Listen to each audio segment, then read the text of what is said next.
റായ്ബറേലിയിൽ രാഹുൽ ഗാന്ധി അല്പസമയത്തിനകം നാമനിർദ്ദേശ പത്രിക സമർപ്പിക്കും. സോണിയാഗാന്ധി, പ്രിയങ്ക ഗാന്ധി എന്നിവർ രാഹുലിനൊപ്പമുണ്ട്. പത്രികാ സമർപ്പണത്തിന് മുന്നോടിയായി രാഹുൽ മണ്ഡലത്തിൽ റോഡ് ഷോ നടത്തും. അതേസമയം അമേഠിയിലെ കോൺഗ്രസ് സ്ഥാനാർത്ഥി കിഷോരിലാൽ ശർമ്മ നാമനിർദ്ദേശ പത്രിക സമർപ്പിച്ചു. ശരത് കെ ശശി നൽകും വിവരങ്ങൾ. ശരത്, നേരത്തെ സൂചിപ്പിച്ചതുപോലെ കോൺഗ്രസിന് വൈകാരിക ബന്ധമുള്ള മണ്ഡലമാണ് റായ്ബറേലി.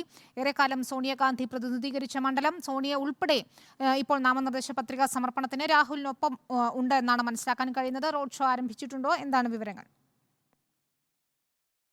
വിനീത, റായ്ബറേലിയിലെ ഗസ്റ്റ് ഹൌസിൽ നിന്ന് രാഹുൽ നാമനിർദ്ദേശ പത്രിക നൽകുന്നതിനായി പുറപ്പെട്ടിട്ടുണ്ട്. അല്പസമയത്തിനകം 2 മണിയോടുകൂടി നാമനിർദ്ദേശ പത്രിക നൽകും എന്നതാണ് ലഭിക്കുന്ന വിവരം.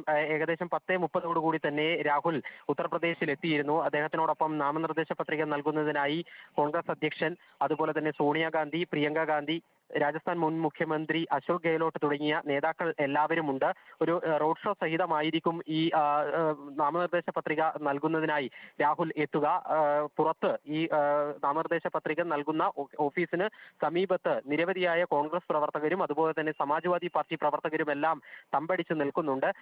രാഹുലിന്റെ നാമനിർദ്ദേശ പത്രിക നൽകിയ ശേഷം അദ്ദേഹം എങ്ങനെയാണ് ഈ സ്ഥാനാർത്ഥിത്വവുമായി ബന്ധപ്പെട്ട് പ്രതികരിക്കുക എന്നുള്ളത് ഏറെ ഉറ്റുനോക്കപ്പെടുന്നുണ്ട്. ഇതുവരെയായി ഈ സ്ഥാനാർത്ഥിത്വം സംബന്ധിച്ചിട്ടുള്ള പ്രതികരണം രാഹുൽ നടത്തിയിട്ടില്ല.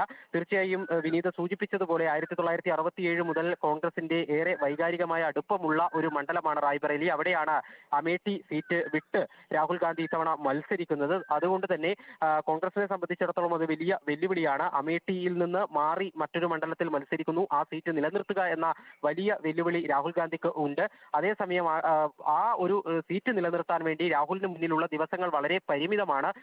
20-ാം തീയതി 5-ാം ഘട്ടത്തിലാണ് അമേഠിയിലും റായ്ബറേലിയിലും തെരഞ്ഞെടുപ്പ് നടക്കുന്നത്. ഇന്ന് 3-ാം തീയതി ആയിരിക്കുന്നു. അപ്പോൾ കേവലം 2 ആഴ്ച കൊണ്ട് മാത്രം ഈ തെരഞ്ഞെടുപ്പ് പ്രചാരണ പ്രവർത്തനങ്ങൾ രാഹുലിന് അവിടെ നടത്തണം. എത്ര ദിവസം രാഹുൽ മണ്ഡലം കേന്ദ്രീകരിച്ചുകൊണ്ടുള്ള പ്രചാരണ പ്രവർത്തനങ്ങളിൽ ഏർപ്പെടും തുടങ്ങിയ വിവരങ്ങളെല്ലാം അറിയേണ്ടതുണ്ട്. അതേസമയം അമേഠിയിൽ ഇപ്പോൾ കോൺഗ്രസ് സ്ഥാനാർത്ഥി കിഷോരിലാൽ ശർമ്മ നാമനിർദ്ദേശ പത്രിക നൽകിയിട്ടുണ്ട്. കിഷോരിലാൽ ശർമ്മയുടെ നാമനിർദ്ദേശ പത്രിക നൽകുന്ന ചടങ്ങിൽ അവിടെ പ്രിയങ്ക ഗാന്ധിയും പങ്കെടുത്തിട്ടുണ്ട്.